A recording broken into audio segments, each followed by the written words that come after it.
আমার যুবক তুমি নষ্ট হইও না, আমার নওজোয়ান তুমি নষ্ট হইও না। আমি এইমাত্র বলছি, আজকে আমাদের পূর্বপুরুষ, আলহামদুলিল্লাহ, আমাদের দাদারা বাবারা, আমাদের জেনারেশন, আমরা যারা 40-45 বছরের বয়সী, আমাদের পূর্বপুরুষ দাদা বাবা আকসারই দিনদার ছিল, 3 পুরুষ দিনদার ছিল।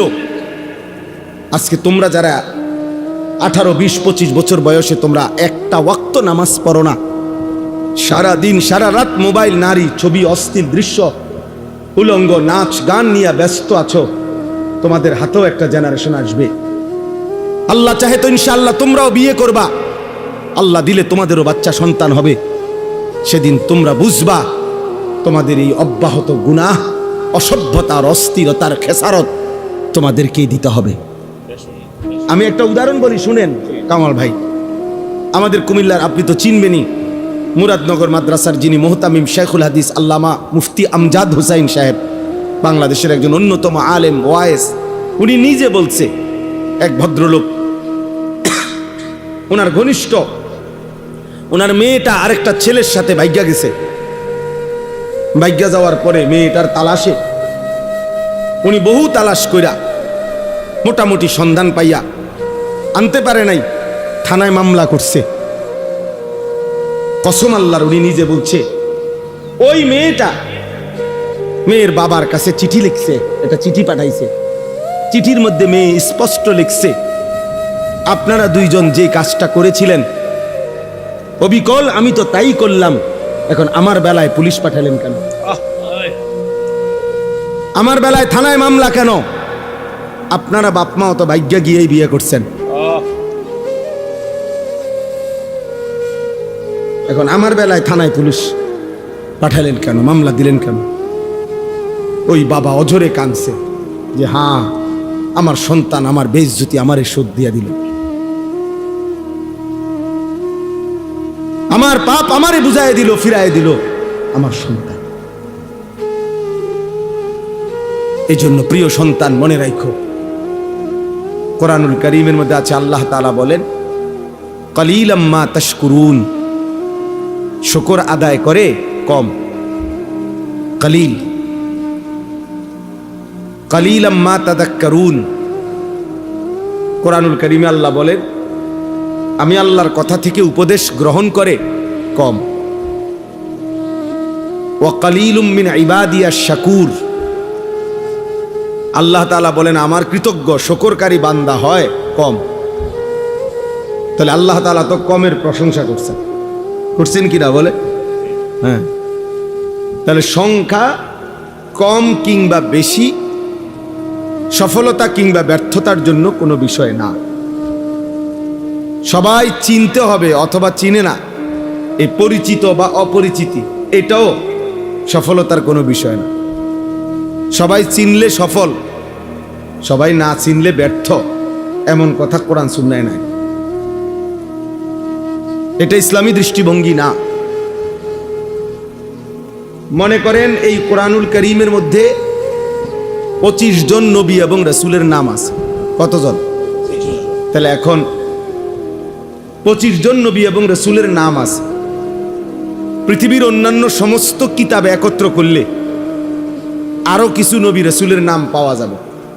আচ্ছা, ধরে নিলাম আরো 100, ধরে নিলাম আরো 200, ধরে নিলাম আরো 300, এত হবে না। তাইলে বাকি নবী রাসূলদের এখন সংখ্যা আমাদের সবাই আমরা মিলে বলি যে 25 জন নবী এবং রাসূলের নাম কোরআনে উল্লেখ হয়েছে। তো নবী এবং রাসূল সর্বমোট 25 জনই তো 1,24,000 এই বর্ণনাটিকে যদি ধরা হয়, এই রাওয়ায়াতটাকে যদি ধরা হয়, তো আসমানের নিচে জমিনের উপরে একেবারে যদি বাড়ি চালানো দেয়, তারপরেও তো 1000 খানিক নবী এবং রাসূলের নাম পাওয়া যাবে না। তাইলে বাকি যে এই লক্ষের উপরে নবী এবং রাসূলদের নাম পৃথিবীর কোনো কিতাবে নাই, কেউ জানে না, তাইলে ওনারা ব্যর্থ, বলো না ভাইয়া? তাইলে কি হলো? সবাই চিনতে হবে সফলতার জন্য, এটা জরুরি না। এটা জরুরি না। রাসূলুল্লাহ সাল্লাল্লাহু আলাইহি ওয়াসাল্লাম আরাফাতের ময়দানে বিদায় হজ্জে তিনি যখন ভাষণ দিছেন, খুতবা দিছেন, তখন ১৬ লক্ষ সাহাবী নবীজির সামনে ছিল হজ্জের ময়দানে। ১৬ লাখ সাহাবী মানে ১,২৫,০০০, তাহলে আরো কিছু কম বেশ হইতে পারে। এখন গোটা পৃথিবীর কোন কিতাবে এই ১৬ লক্ষ সাহাবীর নাম আসেনি, নাই। ৩১৩ জন বদরি সাহাবীর নাম, বদরের যুদ্ধের অংশগ্রহণকারী, ওনাদের নাম একসাথে পাওয়া যায়। আর আলাদা আরো সাহাবীদের নাম কিছু পাওয়া যাবে। সব তালাশ করলে তো হয়তো যদি ১,০০০ হয় বা ২,০০০ হয়, একের ধরে নিলাম ৫,০০০ সাহাবীর নাম তালাশ করে খুঁজা পাওয়া গেল, তো বাকি যে ১,২০,০০০ সাহাবীর নাম পৃথিবীর কেউ জানে না, ওই শুধু আরাফ হজ্জের ময়দানের, তো ওনারা ব্যর্থ সবাই। তাহলে এটা বোঝা উচিত। সফলতা কিংবা ব্যর্থতার জন্য সংখ্যাও কোনো বিষয় না। যেমন কোরআন শরীফে সূরা ইয়াসিনের মধ্যে আছে ৩ জন রাসূল আল্লাহ তাআলা একটি এলাকায় পাঠাইছেন। এক এলাকায় ফাআজ্জাজনা বিসালিসিন ফাকালু ইন্না ইলাইকুম মুরসালুন। ৩ জন মোট। এই ৩ জন রাসূল একটি এলাকায় দিবানিশি আল্লাহর দাওয়াত দিয়ে, কালেমার দাওয়াত দিয়ে ওনাদের হাতে কালেমা পড়ছেন, গ্রহণ করছেন শুধু একজন। কয়জন? একজন মাত্র, একজন। ওয়াজা মিন আকসাল মদিনাতে রাজুলুন, সির্ফ একজন, একজন মাত্র ব্যক্তি কালেমা পড়ছে ৩ জনের দাওয়াতে, ৩ জন রাসূলের দাওয়াতে। তাইলে ইনারা এই ৩ জনের দাওয়াত মাত্র একজন গ্রহণ করলো, তাহলে ওনারা ব্যর্থ? এটা বোঝা উচিত, এটা বুঝলে সহজ। এজন্য সংখ্যা কোনো বিষয় না, মহান আল্লাহ পাক রব্বুল আলামিন গ্রহণ করলো কিনা সেটা বড় বিষয়। নবী সাল্লাল্লাহু আলাইহি ওয়াসাল্লাম বলছেন, ফাওয়াল্লাহি লা আন ইয়াহদিয়াল্লাহু বিকা রাজুলান ওয়াহিদান খায়রুন লাকা মিন হুমুরিন নাআম। আল্লাহর কসম, নবীজি বলছেন আল্লাহর কসম, তোমার দ্বারা যদি একজন ব্যক্তি হেদায়েত পায়, আল্লাহর পথ পায়, আখিরাতের সন্ধান পায়, নবীজি বলছেন তাহলে এটাই গোটা আরবের সমস্ত দামি ওট তোমারে হাদিয়া দেওয়ার চাইতে কোটি গুণে উত্তম। কয়জন ভাইয়া? একজন। রাজুলান ওয়াহিদান, একজন ব্যক্তি, একজন। একজনের ফিকিরে, এক আল্লাহর বান্দার বদলানোর ফিকিরে আল্লাহর কথা বলা দরকার।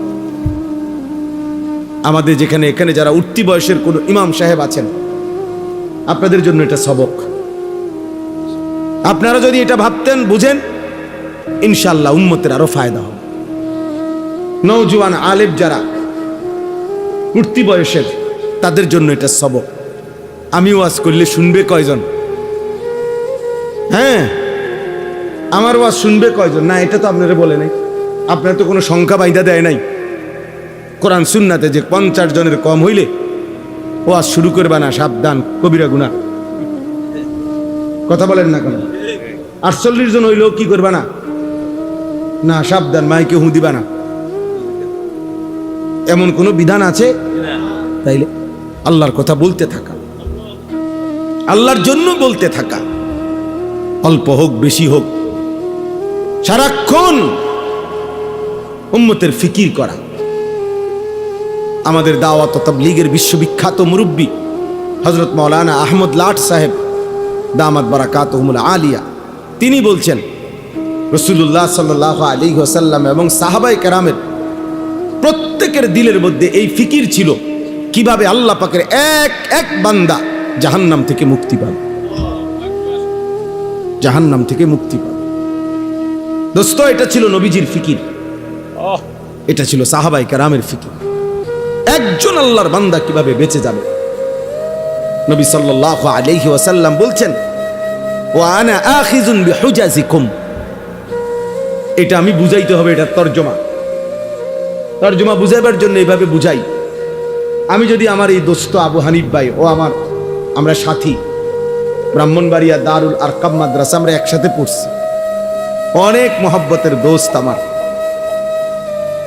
তো আমি দেখতেছি যে এখানে আগুনের মধ্যে সে নিজে ঝাঁপ দিতে চাচ্ছে, পড়তে চাচ্ছে।